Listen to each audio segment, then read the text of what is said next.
ओम नमो भगवते वासुदेवाय। ओम नमो भगवते वासुदेवाय. We are reading from Canto 10, Chapter 27, Text 5. Please repeat after me. Kutaham no tat hetavaham isham tat kritaham loba adayaham ye abuddha lingabhavaham तथा अपि दंडम भगवान बिभर्ति धर्मस्य गुप्त्यै खल निग्रहाय कुतो नु तद्धेतव ईश तत्कृता लोभादयो ये बुधलिंग भावाः तथापि दंडम भगवान बिभर्ति धर्मस्य गुप्त्यै खल निग्रहाय कुतो नु तद्धेतव ईश तत्कृता लोभादयो ये बुधलिंग भावाः तथापि दंडम भगवान बिभर्ति धर्मस्य गुप्त्यै खल निग्रहाय कुतो नु तद्धेतव ईश तत्कृता लोभादयो ये बुधलिंग भावाः तथापि दंडम भगवान बिभर्ति धर्मस्य गुप्त्यै खल निग्रहाय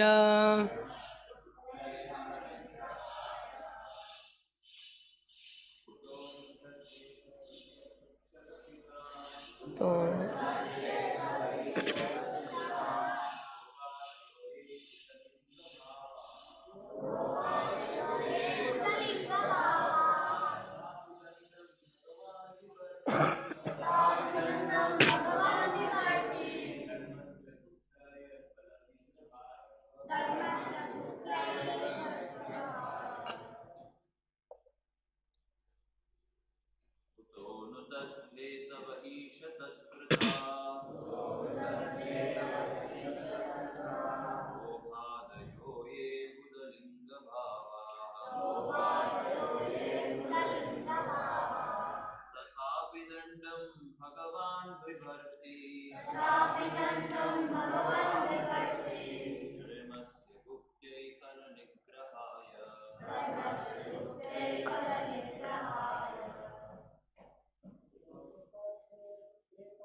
माताजी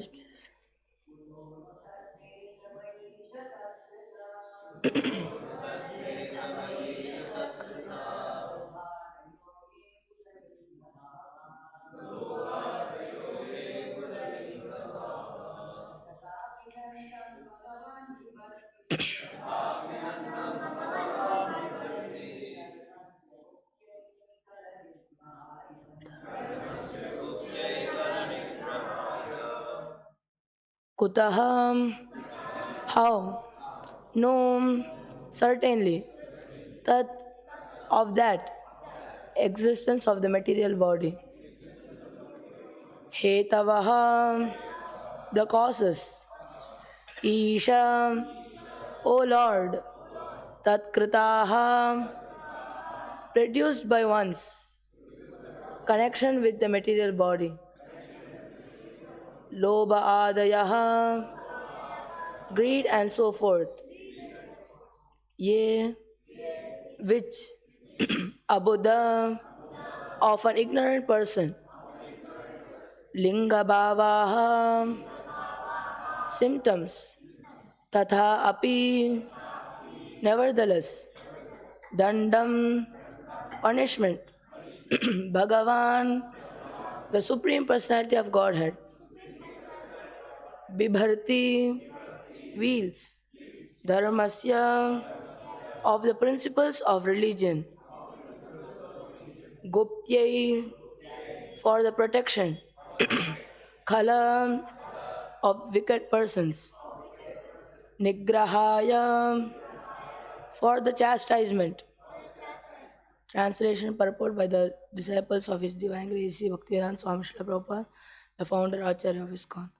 Translation: how then could there exist in you the symptoms of an ignorant person, such as greed, lust, anger, and envy, which are produced by one's previous involvement in material existence, and which cause one to become further entangled in material existence? And yet, as the Supreme Lord, you impose punishment to protect religious principles and curb down the wicked. Purport: this complex philosophical statement by Indra may be analyzed as follows. In the first line of this verse, Indra refers to the main idea expressed at the end of the previous verse, namely that the great currents of material existence, which are based on ignorance, cannot possibly exist within the Supreme Lord. The words Tad Hetava and Tad Kritaha indicate that something causes the modes of nature to manifest, and that they in turn become the cause of that which caused them. In the second line of this verse, we find that it is material feelings such as greed, lust, envy, and anger that cause the modes of nature to manifest and that are themselves caused by the modes of nature. Example, in the presence of a seductive woman, a man may give in to his lower instincts and try to enjoy sex with her. By his deciding to associate with the lower qualities of nature, those qualities manifest in him very powerfully. He is overwhelmed with lust and driven to try again and again to satisfy his burning desire. Because his mind has been infected by lust, all that he does, thinks, and speaks will be influenced by his strong attachment to sex. In other words, by choosing to associate with the lusty qualities of nature, he has caused them to powerfully manifest within himself, and eventually those lusty qualities themselves will cause him to accept another material body suitable for affairs governed by those qualities. The lower qualities such as lust, greed, anger, and envy are abuddha linga bhavaha, symptoms of ignorance. Indeed, as indicated by Srila Sridhara Swami in his commentary, the manifestation of the modes of nature is synonymous with the manifestation of a particular material body. It is clearly explained throughout the Vedic literature that the conditioned soul receives a particular body, gives it up, and then accepts another simply because of his involvement with the modes of nature. Karanam guna sangosya. Thus, to say that one is participating in the modes of nature is to say that one is accepting material types of bodies suitable for the particular material qualities one is involved with. An ignorant bystander might have simplistically interpreted Krishna's pastime of lifting over the hill as follows. The residents of Vrindavana were obliged by Vedic principles to make certain offerings to the god of heaven, Indra. Child Krishna, ignoring the position of Indra, usurped these offerings and took them for his own pleasure. When Indra tried to punish Krishna and his associates, the Lord frustrated Indra's attempt, humiliated him, and exalted his pride and resources. But this superficial interpretation is refuted in this verse. Here, Lord Indra addresses Sri Krishna as Bhagavan, indicating that he is not an ordinary child, but in fact God. Therefore, Krishna's punishing Indra was part of his mission of protecting religious principles and curbing down the envious. It was not a display of material anger or of greed. For the offerings meant for Indra, greed for the offerings meant for Indra. Shri Krishna is pure spiritual existence, and his simple, sublime desire is to engage all living beings in the perfect, blissful life of Krishna consciousness. Krishna's desire to make us Krishna conscious is not egoistical, since ultimately Krishna is everything, and Krishna consciousness is objectively the best consciousness. Lord Indra is really the humble servant of Krishna, a fact he is now beginning to remember. Namo Vishnu Padaya Krishna Prasthaya Bhutale Srimate Bhaktivedanta Swami Namaste Saraswati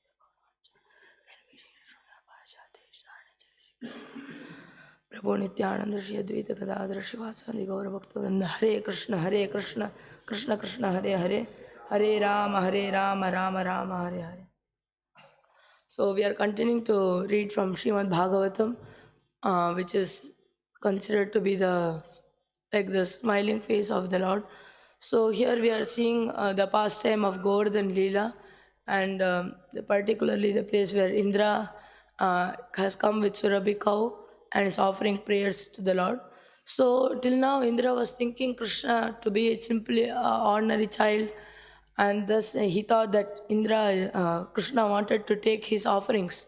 So after seeing Krishna showing his omnipotence and he lifting his Govardhan hill, so then Indra understood his mistake, and now as we can see in the verse number 3, his Nashta Trilokesha mother. His mother means he thought because of his pride, he was thinking himself to be the Lord of all three worlds.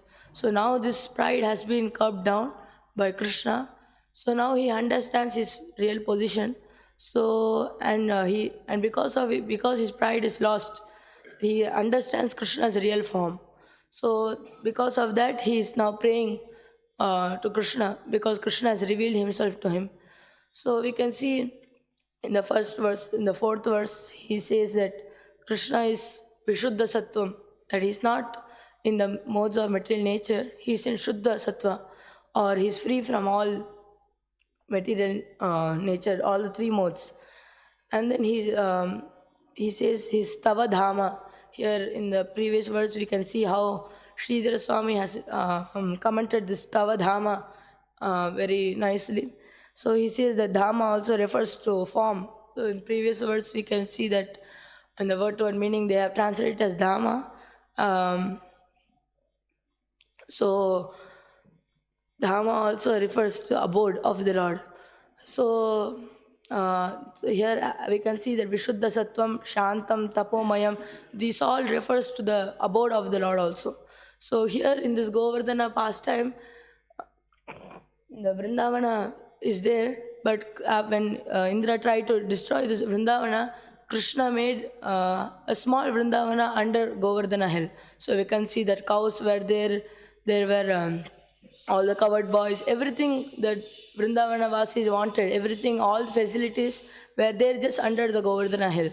So just that mini Vrindavana was there under Govardhana hill, and everyone enjoyed the pastime with Krishna. So this Dhamma also refers to the Lord's form, his beauty, pleasure, and his strength, everything. So everything of the Lord is free from material nature, and it is non-different from Krishna. Then Indra describes the Lord as Shantam, that he doesn't have the disturbance of material nature. That when the gunas attack a person, he becomes like he has so many disturbances, just like that beach waves, they are huge waves. So it is like a very disturbed water. But Krishna is Shantam, he doesn't have any material nature, and he is freed from that, no disturbance, he is completely equipoised. So then he says Tapomayam, he is very effulgent, he is illuminating. So therefore when Krishna is there, there is no possibility of Maya to be there. Also, and by many words, Indra describes Krishna to be freed from modes of material nature. He says Shuddha Sattvam, Shantam, Dvastarajastamaskam, and Guna Sampravaho. So these all words, Guna Sampravaho Navidyate te. These all words describe that Krishna doesn't have modes of material nature. And then he also says, so like this, Indra glorify Krishna in the first verse. So now in the second verse, he says that Krishna, there is no symptoms of an ignorant person. So he says that there is no, previous verse we can see, he says that there is no ignorance in Krishna, ignorance or passion. And here he says that when this ignorance and passion arises in a person, this greed, lust, anger, envy, these symptoms are also there. And even these symptoms are not in Krishna. So this is what is said in this verse. And these symptoms comes from one's involvement with material existence. And they also entangle a person in material existence. So the paradox in this verse is that this lust, envy, and these things, they are caused by material existence, and also they cause material existence. So this is the paradox, but it's simple, which is described by the disciples later. So they say that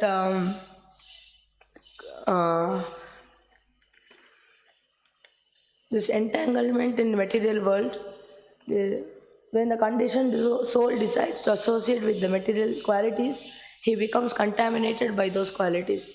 So we can see that the material, this conditioned soul, a living entity, he is pure, he is Sachidananda Vigraha, Sachidananda in the spiritual world. So he is like that drop, raindrop, which comes from the sky, and he is pure. But when he wants to separately enjoy from Krishna, and he wants to try to enjoy the material nature without Krishna, and wants to exploit the material nature, he is sent to this material world to try. So we can see that Krishna sends that sense his material quality, because of his material qualities, he becomes conditioned. So because of that, it is his own choice. Krishna gives that minute independence to every living entity to serve him or serve Maya. So when Jiva chooses to serve Maya, he is sent to this material world, and just like a raindrop which falls to this muddy ground, it becomes contaminated, it becomes muddy. So similarly, this conditioned soul, when he comes to this material world, he becomes tied up by this guna, ropes of three modes of material nature, which are sattva, rajas, and tamas. And all three gunas bind a person.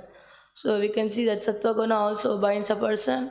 In 14th chapter, Krishna says that a person is bound by sattva guna because it is illuminating, and it gives a sense of happiness and knowledge. So because of this, he becomes bound. So like this, all three gunas all are binding to this material world, and then this passion, it causes lust, and other causes anger, and because of this, we are continually bound in this material world. So we can see that this soul, because he misused his independence, he performs his activity which is controlled by three gunas, and as soon as one comes in contact with these gunas, he is immediately bound. So this, here you see the example they give of a lusty person, that when he sees a woman, he immediately becomes attracted to them and wants to enjoy. He goes to the lower modes and wants to enjoy with them, with the opposite sex, and then it overwhelms him, and like it haunts him like a ghost. So we can see that he always is just burning with that desire. So Krishna says, as we can see that in third chapter, that this lust can never be satisfied. It is like a burning desire, like a fire. How much ever you put in fire, it burns everything.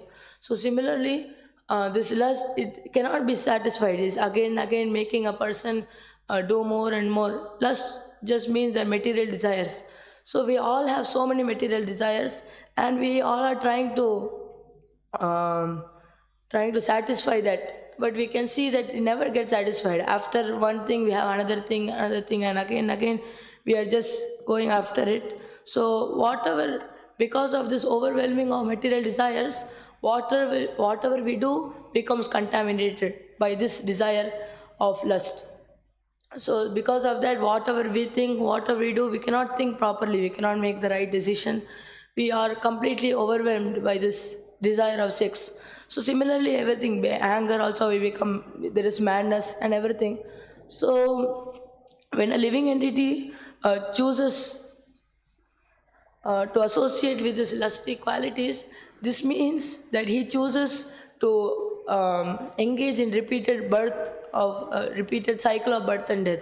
So as soon as one comes in as soon as one comes in contact with this material world, it means that he is going to get repeated birth and death unless he surrenders to Krishna. So we can see that because of his repeated birth and death, he's again 84 lakh species are there.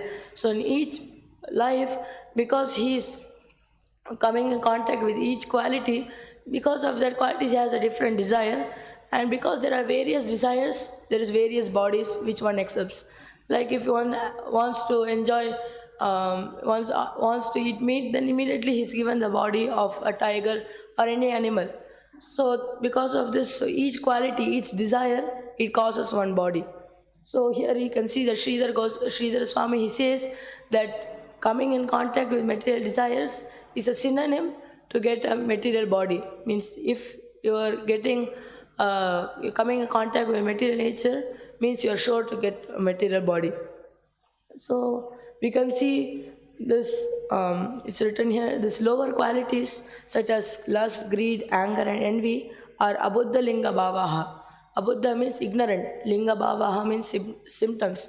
So only an ignorant person has these 6 enemies, as we everyone know, that kama, krodha, lobha, moha, mada, matsarya. All of these come to an ignorant person. Ignorant person means he's ignorant of what? He's ignorant that Krishna is the controller of everything. Ishavasyam idam sarvam, that he is owner of everything and he's controller of everything. And that we are not the enjoyers, we are the enjoyed. When a living entity forgets this, he immediately becomes contaminated and he becomes ignorant. When he becomes ignorant, he is contaminated by this lust, kama, krodha, moha, mada, matsarya, everything. So we can see this karanam guna sangosya.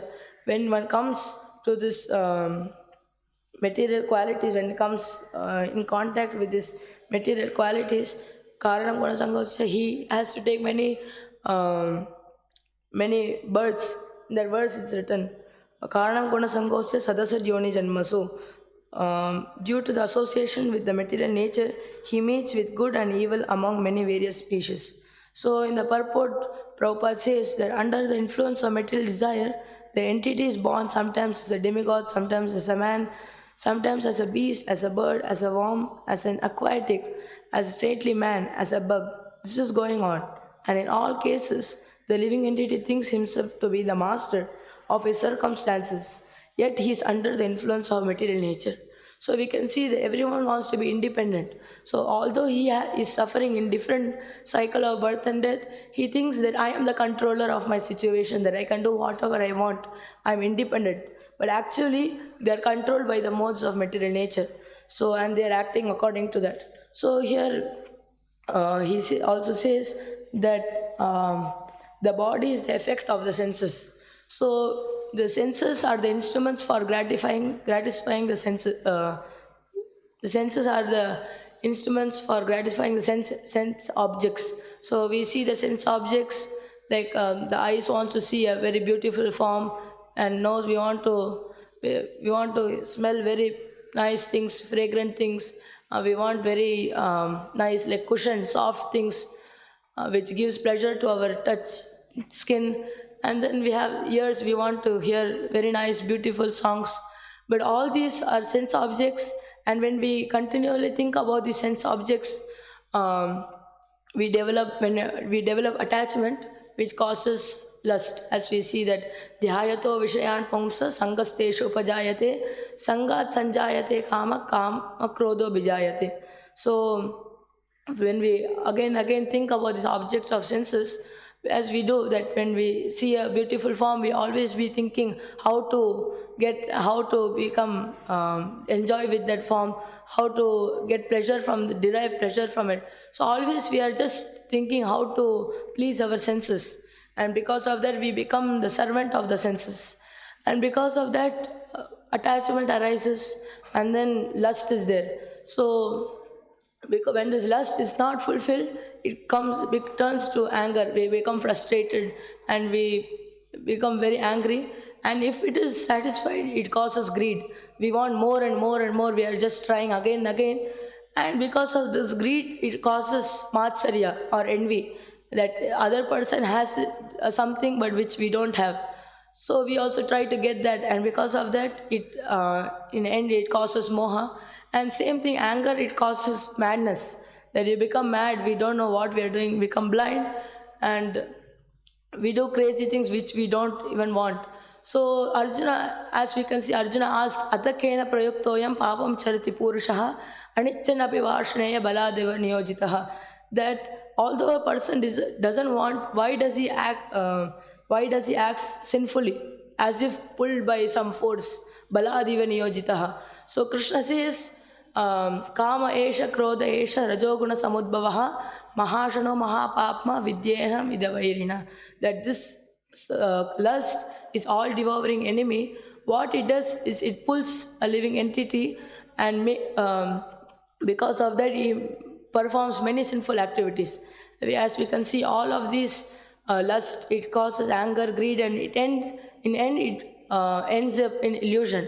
So because of illusion, we don't know what we are doing. We just are completely bound by material enjoyment.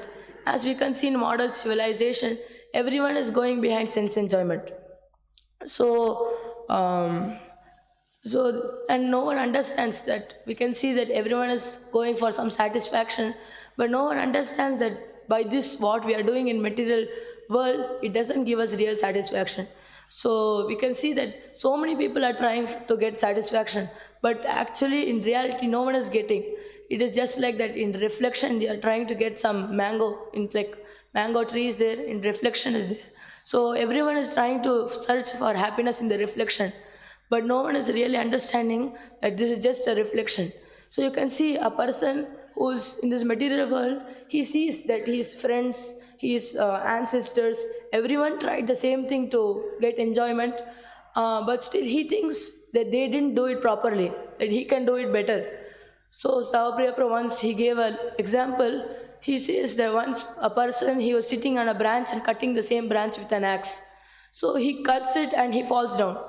So another person sees this and he thinks that his axe is not proper. So he uses a machine to cut it and he also falls down.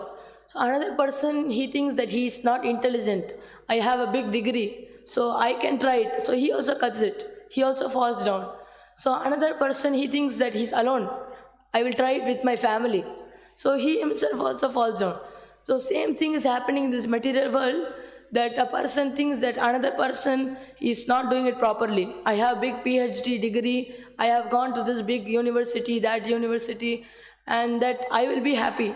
And I have this much money, but still you can see that all of them are going behind the same thing, but they are not getting the real happiness.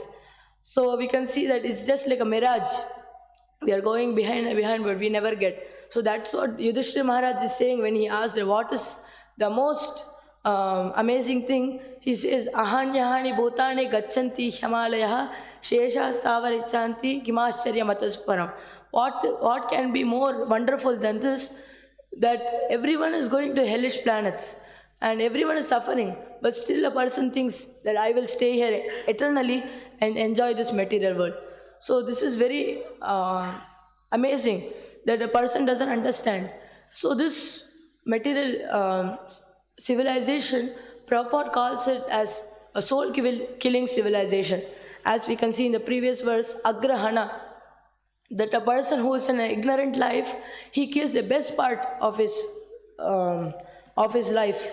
As it says, that thus one who chooses material existence over Krishna consciousness is in fact killing the best part of himself. The soul, which in itself pure state, can enjoy Krishna consciousness unlimitedly. A soul is meant, Anandamaya Abhyasat, is meant for enjoyment, but he is searching this enjoyment in wrong platform, and because of this, he is killing his own self. Killing a self means a soul is meant to enjoy in relation to Krishna. But when he doesn't, he's failing to do his aim of life. He's missing the aim of life to go back home, back to Godhead. And because of this, he's killing his own self. This is called Atmaha. So, because of this, he's always is missing the point of human human life. It is stated that human life is meant for self-realization. You can see that so many facilities are there in human life. Many times in Vedic literatures, it is quoted that human life is a boat to cross over this material existence, and this these facilities are like breezes, favorable breezes to fly over this material existence very smoothly. And spiritual master is the captain of this boat who takes expertly one away from this material existence. But when one doesn't use all these facilities of human life, and he is going behind this chewing, he's doing the chewing a chewed. As Prahlad Maharaj says, the material existence is God everywhere. You can get this material existence in every species. Even a pig is getting sense enjoyment. He's trying to do that. But the human form of life is special because it is Sudurlabha, because you can understand Krishna, you can understand this spiritual, you can understand self-realization. But when doesn't do that, he is missing the point. So he is doing Atmaha. So Matirana Krishna Paratasvatova Mito Pepatyeta Graha Vratana Atanta Gopir Shatam Tamashram Punaf Punas Sarvita Sarvinana. Everyone is doing this only. They are chewing the chewed. Whatever everyone has done, they are also doing. But they don't understand that the real point is Krishna consciousness. So what is happening? They are killing their own self. They are only wanting to fill their hungry stomach. So as Prabhupada says in Ishopanishad, he says that everyone is busy to fill their hungry stomach. And when you ask a person to take through self-realization, he says that I am busy in filling my hungry stomach. He says that self-realization is not needed for an hungry stomach, hungry man. So therefore everyone is going behind this, and he's falling into darkest regions. So how to get out of this? Prabhupada says in this 13.22, this Karanam Guna Sangha, that verse, he says, the purport that how he is put into such different bodies is explained here.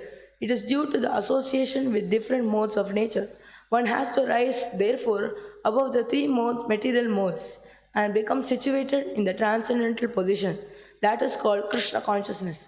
Unless one is situated in Krishna consciousness, his material consciousness will oblige him to transfer from one body to another, because he has material desires since time immemorial. But he has to change that conception. That change can be effected only by hearing from authoritative sources. The best example is here. Arjuna is hearing the signs of God from Krishna. The living entity, if he submits to this hearing process, he will lose his long-cherished desire to dominate material nature, and gradually and proportionately, as he reduces his long desire to dominate, he comes to enjoy spiritual happiness. So that's why. So when you hear more and more from authoritative scriptures like Srimad Bhagavatam, Bhagavad Gita, then you become freed from this abhadrani, as we can say, Shrinvatam Swakata Krishna Punya Shravana Kirtanaha Hridyantasto Hya Bhadrani Vidinoti Suhritsatam. That how much we hear about Shravanam Kirtanam, how much we do, our abhadrani, all this dirt which we have accumulated from life after life, 84 lakh species, it can be removed, means Krishna himself removes it from the heart when we hear from the scriptures. So continuing from the purport, Krishna, we can see that this material nature, this influence of material nature is not in Krishna. So we can see that many mundane scholars, so-called scholars, they say that when Krishna comes to this material world in a form, they say that it is material.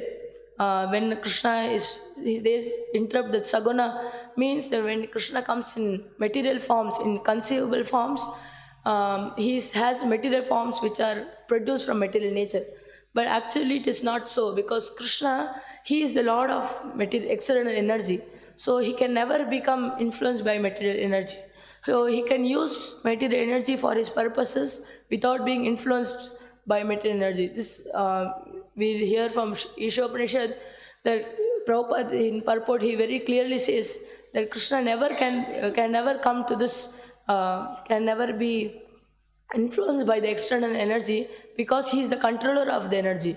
As we can see his Archa Vigraha, which we can see here, Krishna says that Prabhupada says that this Archa Vigraha, he acts exactly as originally Krishna acts. How this is possible? Although he is made of metal or wood, stone, all of this, it may be material, but Krishna, because he is omnipotent, he can change this matter into spirit and spirit into matter. Because he is the Lord of spiritual energy, he never comes unto this material energy. Although he performs so many acts under in this material world, he is completely not influenced.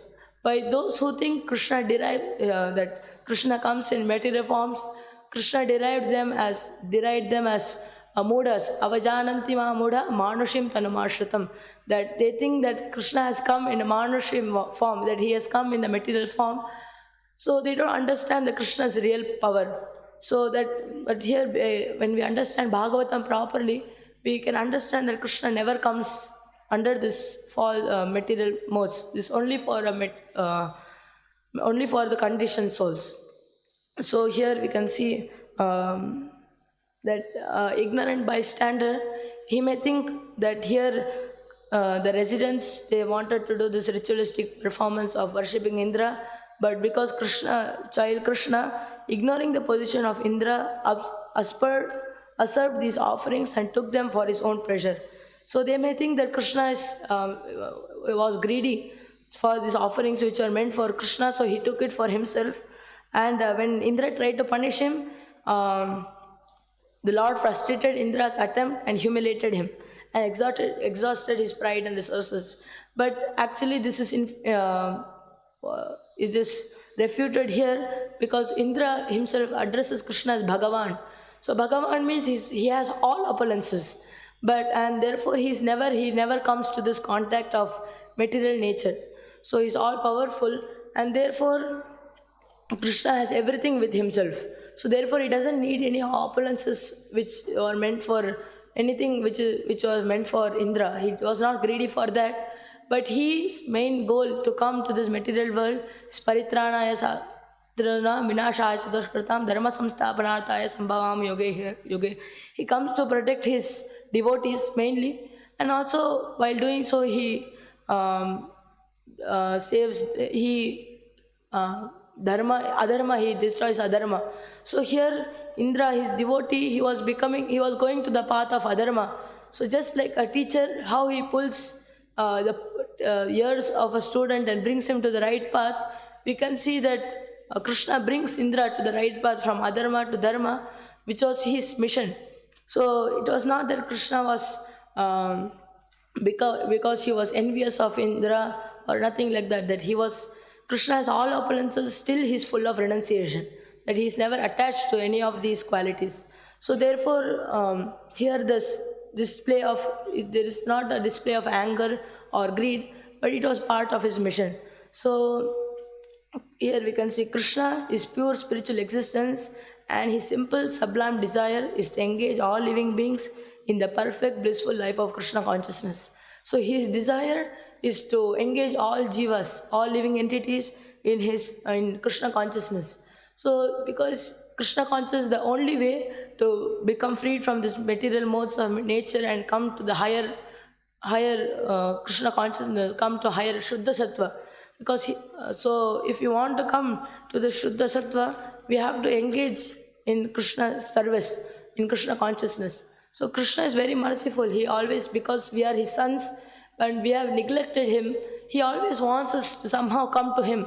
So he tries in many ways. He comes in many forms, as so many avatars, and he sends his representative, as we can see Srila Prabhupada, and so many acharyas. They have come to bring back these souls, material souls who are stubbornly and falsely trying to see this perverted reflection.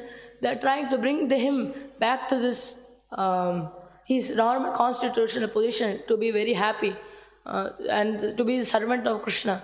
So we can see that we are stubborn, that we don't want to come because we have our dormant Krishna consciousness is covered by a big pile of ignorance. So many dirt we have accumulated. So this dormant Krishna consciousness can be revived, as I said before, by hearing and chanting. And this wonderful process was given by Chaitanya Mahaprabhu. And this Chaitanya means, one point Chittarbo told me last night, that Chaitanya means one who gives life, one gives spiritual life to the otherwise dying or dead civilization world. So we can see everyone is almost dead. They are like in the point that they don't have self-realization. So to give them life, Chaitanya Mahaprabhu comes and he gives this amazing process. So we can see that we have so many diseases, so we go to many physicians. But Chaitanya Mahaprabhu, for this particular disease of material existence, we have to go to the shelter, we have to take shelter of Chaitanya Mahaprabhu. So there is a beautiful verse, Vaigunya Kita Kalitaha Paishanya Vrana Piditaha Dhainyarnave Nimagnoham Chaitanyam Vaidyam Ashraye. He is the best doctor, physician to remove our material existence and bring us back to our constitutional position. So Chaitanya Mahaprabhu has given us this process of chanting this Hare Krishna, Krishna Krishna, Hare Hare, Hare Rama, Rama Rama, Hare Hare. This wonderful process, and there is no difficulty in this process. As Srila Prabhupada many times he says, where is the difficulty? He asks. So as this Monday we heard from the class of Srila Prabhupada, he says this process is completely wonderful. Krishna is wonderful, his devotees are wonderful, this process of Krishna consciousness is wonderful. We can see that we dance happily every day, and then we dance, we chant Hare Krishna, and then we take prasadam. So wonderful process, and we can also become wonderful in this process by taking to this simple process.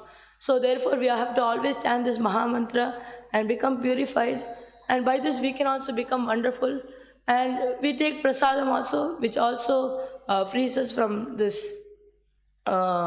frees us from our material existence. And by taking shelter of Krishna, who is wonderful, we can also make our life wonderful and always be happy, which is our constitutional position. So here we can see that Lord Indra is really humble servant of Krishna, and when he understands this, when he remembers this, he prays beautiful, he does vandana, he offers prayers to the Lord, and he becomes a devotee of Krishna when he understands his real position. So we also pray to Chaitanya Mahaprabhu to give us our life, to serve our Guru and Krishna with full strength. And we also see that Srila Prabhupada took this process very seriously, and because of that we all are here trying to serve Krishna. So I also pray to Srila Prabhupada to give us mercy, and always we should remain in the service of Guru and Krishna. Hare Krishna. So any corrections, questions, comments?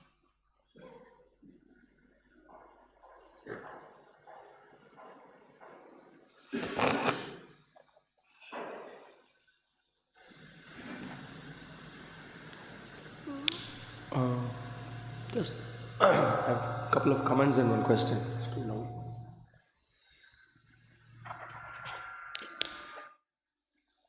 Yes, so this point of Sri Chaitanya Mahaprabhu's incarnation, and that's a very amazing point, because Chaitanya Mahaprabhu personally he showed that dhainyarnave, so that humility is so much required, and he exemplified it in his own life.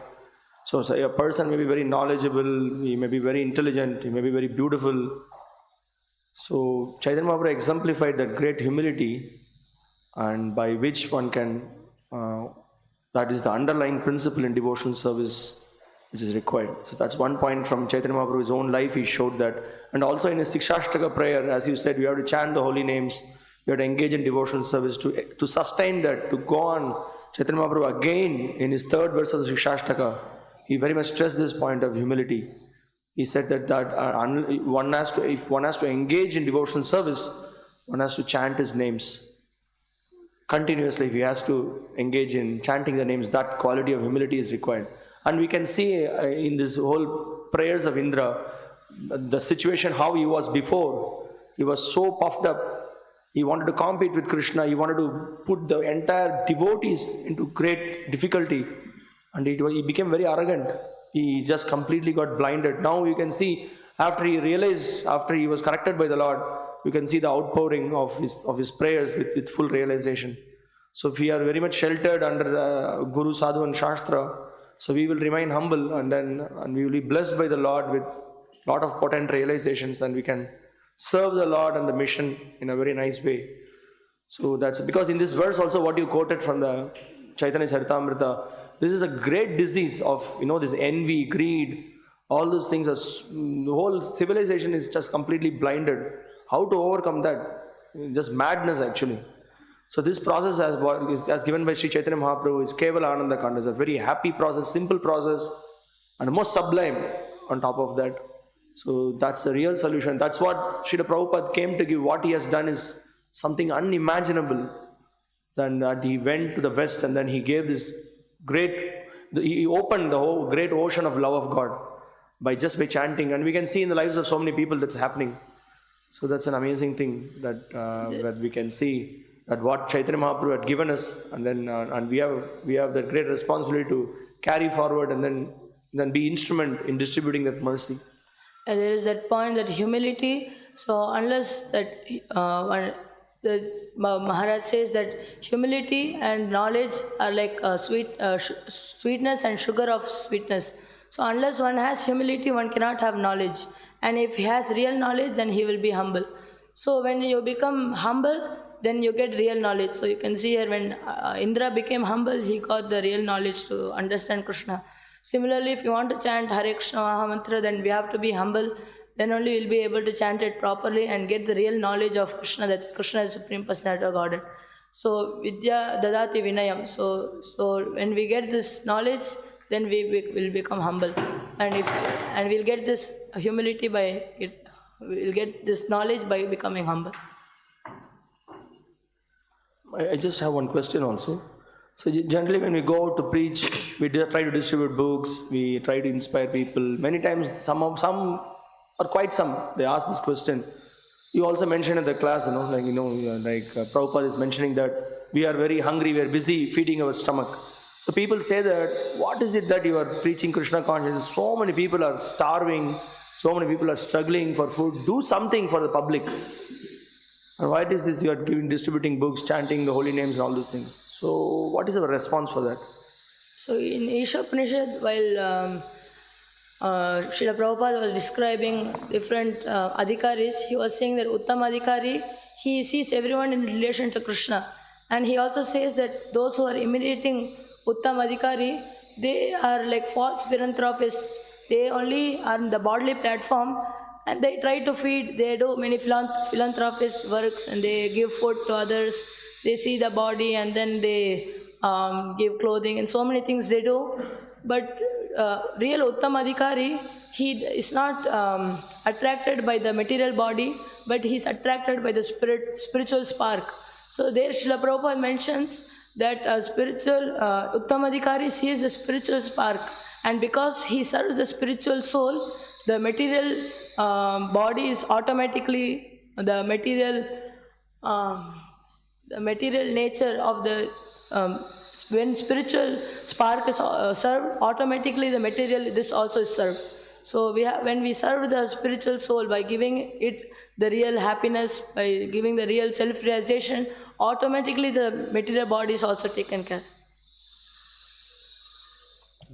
Yeah, definitely this point is very much valid. And also from another aspect we can see that we also tell people that Krishna consciousness movement, it not only offers for the real satisfaction of the soul, by establishing Krishna consciousness, there are so many rascal government, they are very selfish, they don't really take care of the people. So many people could be employed, the natural like farming and many things could be introduced by which people can be engaged, and then there is plenty of things God has provided, but it's because of the misuse of the nature that many are starving, many are finding it great difficulty.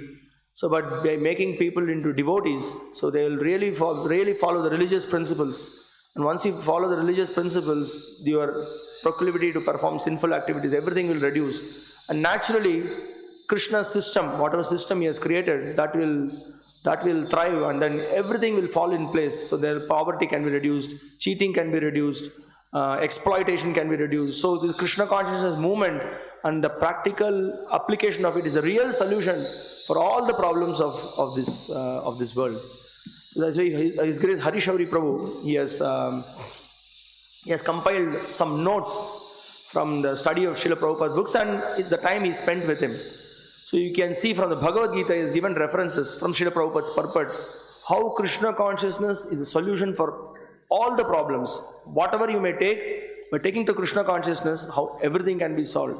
Yes, the main point is, that's the point. By engaging in the Lord's service, by identifying ourselves as the eternal servant of God, then everything will fall in place. Apart from that, all the social system, everything comes practically into proper perspective by establishing Krishna consciousness. So yeah, material world, this lust, this greed, everything cannot ever be satisfied. But when we take Krishna consciousness, the real soul is getting the satisfaction. So when we get satisfied, we don't need anything else. So therefore, the real process, when we take to Krishna consciousness, we can get all our problems solved. And Krishna, whatever process he gives is perfect. And therefore, this Varnashrama Dharma which he has given also is perfect. But when we don't follow it and we try to do our own process, then there will be many problems in society. So when we bring back this process and we follow it, then also we can we'll be happy in our life, and everyone can also be happy. Anything else? Srila Prabhupada ki jai, Srimad Bhagavatam ki jai.